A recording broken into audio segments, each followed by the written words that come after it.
I used to look at old photographs of my grandfather and think that man was born looking 40. Thick mustache, deep-set eyes, slicked back hair with a side part so sharp it could cut glass.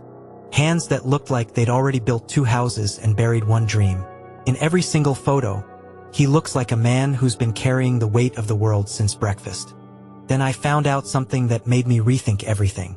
He was 23 in that photo. 23. I'm sitting here at 20-something, wearing a hoodie I bought off Instagram, moisturizer still drying on my face, and I look like I could pass for a college freshman. My grandfather at the same age looked like he could run for Senate. And for the longest time, I thought the answer was simple: better food, better skincare, better healthcare. That's what every article tells you. That's what every YouTube video repeats. But that's the surface answer, the comfortable answer. The real answer? It's psychological. It's structural. And once you see it, you can't unsee it. Because the truth is, men didn't just start looking younger. The entire system that once rewarded looking old collapsed. And a completely new system took its place. Here are 7 psychological reasons why men look younger now.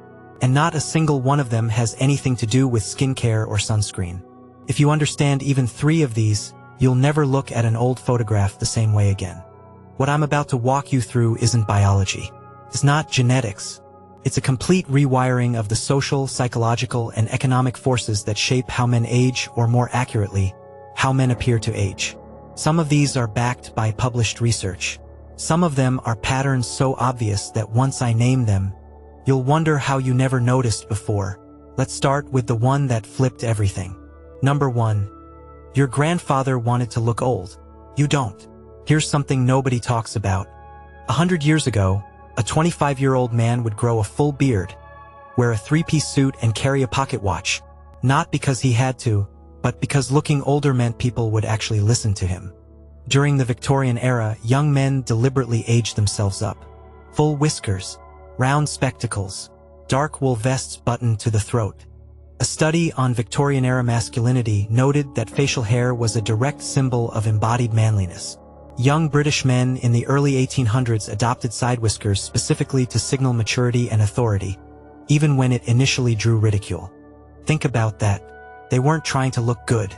They were trying to look old. Because old meant powerful. Old meant trustworthy. Old meant people handed you responsibility. The entire social incentive structure was built to reward age. Now think about today. Mark Zuckerberg walks on stage in a gray t-shirt. Tech CEOs wear hoodies to billion-dollar meetings. The youngest faces in the room get the most attention, the most funding, the most followers. The incentive structure didn't just shift. It inverted. Trey equals relevant. Gia equals invisible. Your grandfather didn't look old because of bad genetics. He looked old because looking old was the smartest career move he could make. Today, looking older means people stop listening.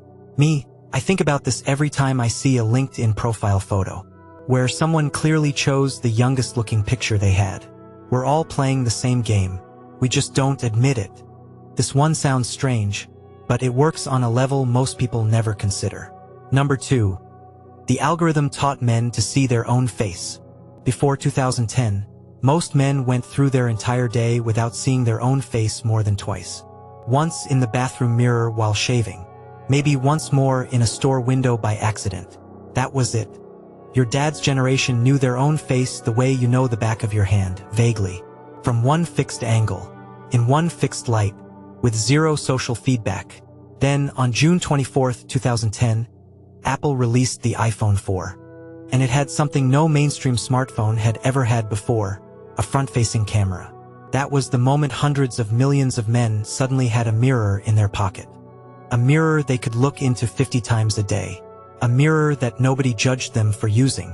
A mirror that came with instant social feedback, likes, comments, matches. And here's the psychology that matters. When you give a human being real-time data on something they've never been able to monitor before, they start optimizing. This is called the self-monitoring loop. In behavioral psychology, the act of observing your own behavior changes that behavior. This is why people who track their calories eat less. This is why people who check their step count walk more. Well, men started tracking their faces, and they started optimizing. Not because someone told them to, Not because a skincare brand ran a commercial, but because for the first time in human history, they had a tool that made self-observation effortless, private, and socially rewarded. I catch myself checking my reflection in my phone screen even when it's off. Not out of vanity, out of habit. A habit that literally didn't exist before 2010. Your father never had that habit. His face was a mystery to him in a way yours will never be to you. And that single difference, the ability to see yourself constantly, changed everything about how men present to the world. Now, pay attention because this one hits hard. Number 3. Men used to age at milestones. Now the milestones are gone. In 1960, the median age of first marriage for American men was 22.8 years old. According to the U.S. Census Bureau, by 2024, that number had climbed to 30.2. Let that sink in. In 1965, by the time a man turned 25, he had a wife, a mortgage, a baby, and a lawn to mow every Saturday. In 2025, a 25-year-old man has a roommate, a gym membership, and a skincare routine. Their bodies are the same age, but their lives are running completely different software. And here's what nobody explains. Each of those milestones didn't just change a man's schedule. Changed his body. Marriage brought the wedding ring, the comfortable weight gain, the dad bod that nobody fought because who was he trying to impress? A mortgage brought the suburban posture, the slow walk to the mailbox, the weekend yard work, the quiet resignation of a man locked into 30 years of payments. A baby brought chronic sleep deprivation, the kind that carves lines into your face that no amount of rest ever fully erases. Every milestone was a biological aging event disguised as a life achievement. I call these social aging rituals. And when you delay those rituals or skip them entirely, you delay the physical transformation that came with them. A 28-year-old in 1965 had already passed through 3 major social aging rituals. A 28-year-old today might not have passed through any. Same DNA, same biological clock, completely different aging trajectory. Me watching my dad's wedding photos at 23, he looks like someone's uncle. Me at 23, I looked like I still needed a hall pass. Not because I'm genetically superior, but because my life hadn't put me through the same machine yet. Here's something that blew my mind when I first read it. Number 4. Psychological Neoteny. Your brain never finished developing, and your face shows it. In 2006, a scientist named Bruce Charlton published a paper in the journal Medical Hypotheses that introduced a concept called psychological neoteny, the idea that modern humans are retaining the psychological characteristics of youth far longer than any previous generation. Not because we're lazy, not because we play too many video games, but because we spend more years in formal education than any humans in history. Think about it. 100 years ago, most men entered the workforce at 14 or 16. Their brains shifted from learning mode to survival mode almost overnight. They crystallized. They hardened. They aged. Today, a man might stay in formal education until 22, 25, even 28 if he pursues graduate school. And during that entire time, his brain stays in what Charlton calls an open state. Curious, flexible, adaptable, constantly absorbing new information. The neotenous brain is a brain that thinks young. And a brain that thinks young wears a young face. Charlton argued that this explains why scientific geniuses appear later in life now compared to the 18th and 19th centuries. The brain stays open longer, takes more time to crystallize into its final form. Here's the visual that still haunts me. Look at a photograph of Albert Einstein at age 26, the year he published his theory of special relativity in 1905. He looks like he's 40, weathered, serious, deep lines already forming. Now look at a 26-year-old PhD student today.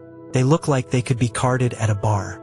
Same type of brilliant mind, but 2 completely different developmental timelines. Einstein's brain was forced to crystallize early because the world demanded it. Today's genius gets to stay in learning mode for another decade, and their face reflects that extended youth. This isn't weakness. It's not immaturity. It's a structural shift in how modern civilization develops its minds. And the face is just the receipt. This one hits different when you really think about it. Number 5. The parasocial age contamination. You absorb the age of the people you watch. Your dad's social circle at 40 was other 40-year-old men. at the office, at the neighborhood barbecue, at the sports bar on Sunday afternoon. Every single person he interacted with on a daily basis was roughly his age. His input was his peer group, and his peer group was aging at the same rate he was. Now think about your social circle at 40. It's a 26-year-old YouTuber you watch every morning, a 30-year-old podcaster you listen to on your commute, a 22-year-old TikToker your algorithm chose for you, a 28-year-old fitness influencer whose workout you follow 3 times a week. You didn't choose to think younger. The algorithm chose it for you. This is what I call parasocial age contamination, the phenomenon where you unconsciously absorb the mannerisms, energy, slang, and even facial expressions of the people you consume content from, regardless of the age gap between you. Parasocial relationships, those one-sided connections we form with media figures, have been studied extensively in psychology. We know that people mimic the behaviors and attitudes of figures they feel emotionally connected to. It's called social mimicry, and it operates below conscious awareness. But here's what's new. For the first time in history, the average man's daily social input is dominated by people 10 to 15 years younger than him. You know the saying, you're the average of the 5 people you spend the most time with. Well, 3 of those 5 people are now content creators on a screen. And they're younger than you, way younger. So you start absorbing their energy, their slang, their posture, their facial expressions, their vibe. And over months and years, you become a blend of all those inputs. Your father never had that. His inputs were all his own age. He aged in sync with his environment. You're aging in an environment that's 15 years younger than you. And it shows. Number 6. The youthfulness economy. Staying young is no longer vanity. It's economic survival. Here's where it stops being interesting and starts being uncomfortable. The global men's personal care market hit $90.1 billion in 2024 and is projected to reach $115.3 billion by 2028. That's not a trend. That's an entire economy built on the premise that men must look younger to survive. But the market isn't the scary part. The scary part is why the market exists. On dating apps, research from the Universitat Oberta de Catalunya found that digital ageism begins as early as age 30. Users over 30 appear in fewer searches, receive fewer matches, and are algorithmically deprioritized compared to younger profiles. Men over 35 experience a dramatic decline in engagement. The data is brutal, your face is being scored by machines, and those machines have a youth bias baked in. It's not just dating. On LinkedIn, younger-looking profile photos generate more engagement. In hiring, studies consistently show that candidates who appear younger than their chronological age receive more interview callbacks than those who look their age or older. Looking young used to be a nice bonus. Now it's a job requirement, a dating requirement, and an algorithm requirement. Men aren't staying young because they want to, they're staying young because the system punishes them if they don't. Myself, I updated my LinkedIn photo last year. Not because I got a new haircut, but because my old photo made me look 3 years older than my new one. And I noticed the difference in responses within a week. That's not vanity. That's economic survival. And every man who's honest with himself knows it. This last one is the one that ties everything together. Number 7. Maybe men don't look younger. Maybe we just forgot what young used to look like. Here's the plot twist. Take any man alive right now. Photograph him with a 1950s camera, harsh shadows, no-fill light, slow shutter speed, high-contrast black and white film. He'll look 45.